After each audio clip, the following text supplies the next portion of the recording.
अस्सलाम वालेकुम दोस्तों, यहाँ पर आपको अहम और ताज़ा तरीन ब्रेकिंग न्यूज़ से आगाह कर दे। महकमा मौसमियात ने एक बार फिर पाकिस्तान भर के लिए अफसोसनाक खबर सुना दी। आज फिर से पाकिस्तान में बारिशों का नया जोरदार सिलसिला जारी होगा। ये कौन कौन से इलाकों में होगा, मुकम्मल तफसील से आगाह करूंगा।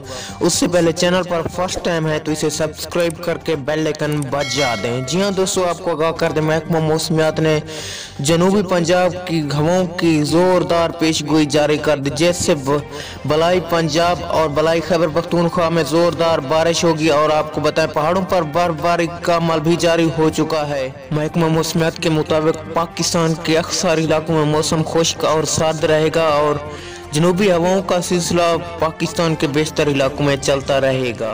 और आपको बताएं, महकमा मौसमियात ने सिंध भर के मौसम के लिए अबर आलूद और जोरदार खुश्क सर्दी की पेशगोई जारी की है।